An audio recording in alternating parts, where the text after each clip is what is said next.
Bismillahirrahmanirrahim. Assalamualaikum warahmatullahi wabarakatuh. Alhamdulillah, asyhadu an la ilaha illallah wahdahu la syarikalah wa asyhadu anna Muhammadan abduhu wa rasuluhu la nabiyya ba'da.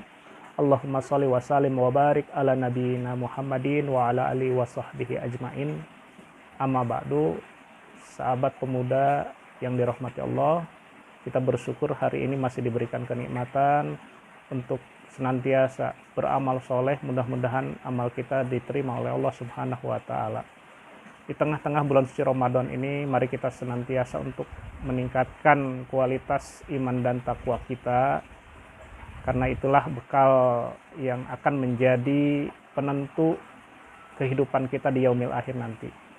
Sahabat pemuda sekalian, Allah Subhanahu wa Ta'ala berfirman dalam Quran surat Al-Asr, A'udzubillahi minasyaitonirrajim, wal 'asr innal insana lafi khusr illa alladzina amanu wa 'amilus sholihat wa tawassaw bil haqq wa tawassaw bis sabr.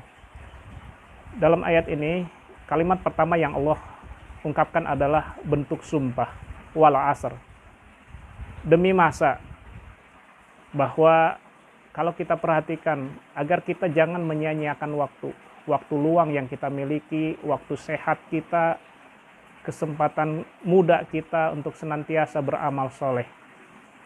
Kata Allah Subhanahu wa Ta'ala, sesungguhnya setiap manusia itu berada dalam kerugian.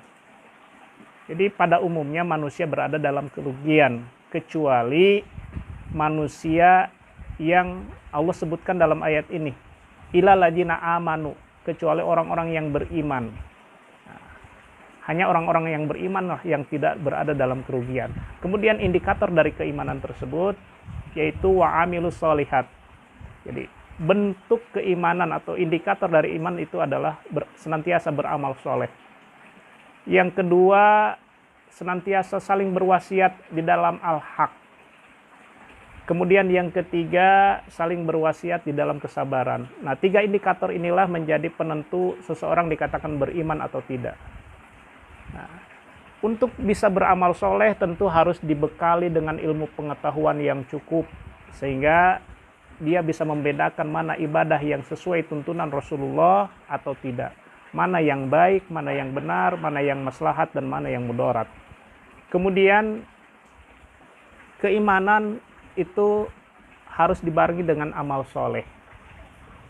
Nah, amal soleh, kita tidak cukup beramal soleh hanya untuk diri kita sendiri, tetapi dalam ayat ini Allah mengatakan yang senantiasa berwasiat di dalam al-haq, artinya dia senantiasa mengajak, senantiasa menasehati, mengingatkan orang lain untuk juga sama-sama berbuat kebaikan.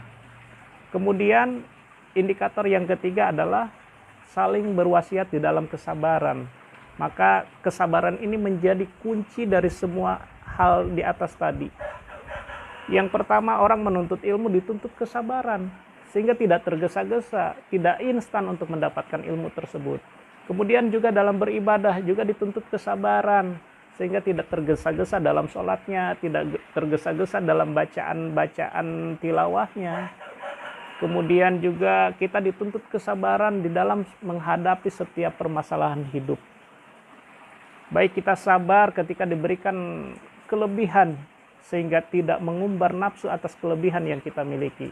Kemudian juga kita bersabar di dalam kekurangan, sehingga tidak mudah berputus asa, berkeluh kesah atas kesulitan hidup yang dihadapinya. Inilah para pemuda sekalian yang mudah-mudahan bisa bermanfaat khusus untuk diri saya pribadi dan umumnya untuk para pemuda sekalian. Fastabiqul khairat. Wassalamualaikum warahmatullahi wabarakatuh.